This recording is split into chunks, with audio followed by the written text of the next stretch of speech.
అతి తక్కువ బడ్జెట్ తో మీ పర్సనల్ ఇంటర్వ్యూస్ మరియు వ్యాపార ప్రకటనల కొరకు ఈ నంబర్ ని సంప్రదించండి.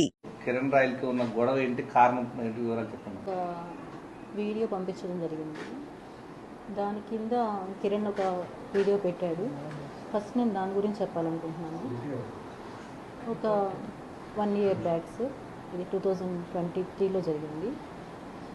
నేను హాస్పిటల్లో ఈరోజు ఎలా ఉన్నానో అలానే ఉన్నాగా అతని మీద ఎక్కడ ఇష్యూ అవుతుందో అని చెప్పి అక్కడికి వచ్చి మా చిన్న అబ్బాయిని బెదిరించి కాళ్ళు పట్టుకొని, నా పొలిటికల్ లైఫ్ ఇది స్పాయిల్ అవుతుంది, నాకు ఇన్ని సంవత్సరాలు నా గోల్ స్పాయిల్ అవుతుంది, ఇప్పుడు మీరు ఇలా చేశారంటే అని చెప్పి ఒప్పించి నాకు అప్పుడు ఇమీడియట్గా 5 lakhs ఇస్తానని చెప్పి మొత్తం 30 lakhsకి ఇస్తానని చెప్పి ఒప్పందం చేశారు సార్.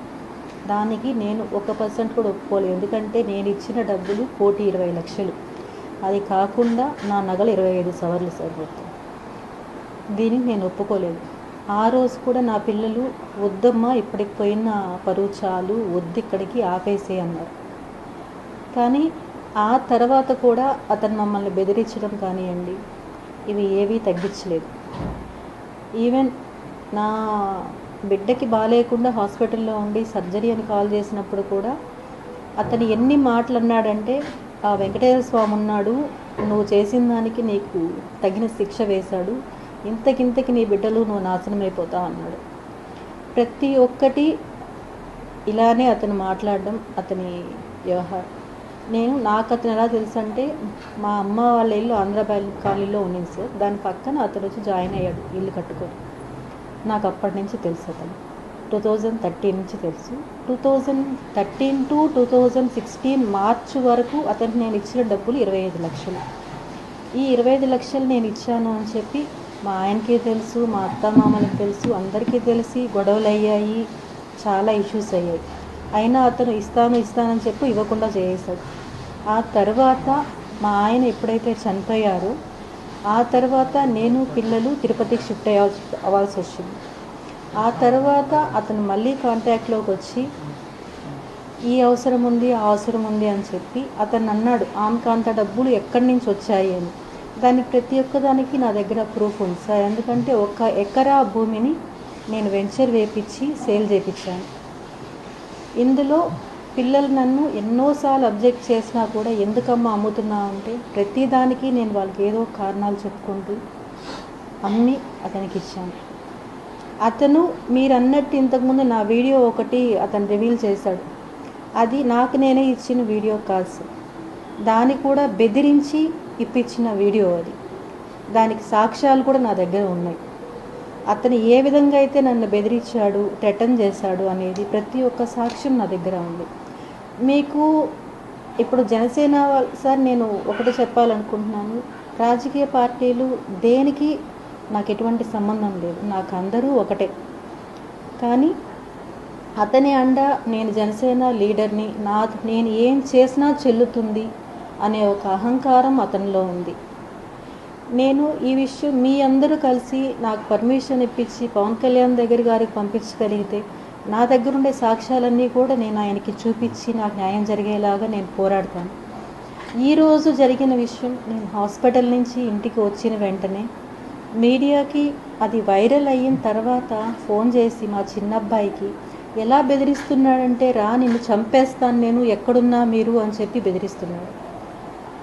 అసలు ఈ సొసైటీ అంతా కూడా సార్ నాకు ఎలా అనిపిస్తుందంటే, నేను మోసపోయాను సార్. నేను మోసపోయాను ఒకరిని నమ్మి. అలాంటి సిచ్యువేషన్ నుండి నా లైఫ్ నేను బతుక్కుంటున్నా కూడా అతను ఏదో ఒక విషయంలో నన్ను ఇబ్బంది పెడుతూనే ఉన్నాడు సార్. ఇంకా ఒక చిన్న ఎగ్జాంపుల్, ఉదాహరణ, అతని మాటలు వినిపించాలంటే నేను తప్పకుండా వినిపిస్తాను సార్. అతని మాటలు ఇది వినడానికి నా పిల్లలకి నేను ఇంతవరకు దీన్ని వినిపించలేదు సార్. ఎందుకంటే ఒక తల్లిని ఇంకొక అతను మాట్లాడితే ఏ పిల్లలు భరించలేరు. ఈరోజు అవసరం కాబట్టి నేను వినిపించాల్సి వస్తుంది సార్. మాట్లాడు మర్యాద నీకే, మర్యాద లేబర్ ముండా, ఇంక నీ మర్యాద అయిపోయింది, వస్తున్నది రేపు అయిపోయింది నీకు మర్యాద. చాలు, చాలా రెస్పెక్ట్ ఇచ్చి నేను చాలా వరకు కూల్గా కామ్గా ఇన్ని రోజు కామ్గా ఉన్నా. నువ్వు ఏదో అన్నావు కదా, నీ వల్ల నువ్వు చెయ్యి, నేనేదో చూపిస్తా. వస్తున్నా, రేపే వస్తున్నా. ఏం చేస్తావా? ఏం చేస్తానా, వచ్చి మాట్లాడతా.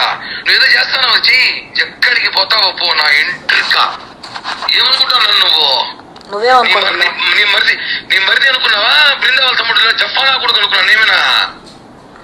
నీ కొడుకులు పెద్దోళ్ళైతే మడిచి పెట్టుకో, నా దగ్గర కాదు. కోసి వాత పెడతా, మర్డర్ కేసు పెట్టుకు జైలు పోతా, 40 రోజులు బెయిల్ తీసుకుని బయటకు వస్తా. చాలా చూస్తాను ఇట్లాంటివి. ఇది ఒక చిన్న ఉదాహరణ మాత్రమే సార్, ఉదాహరణ మాత్రమే.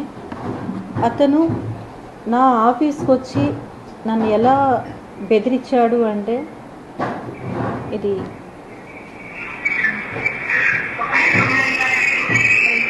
వాయిస్ అతను రావడం, వచ్చి బెదిరించడం,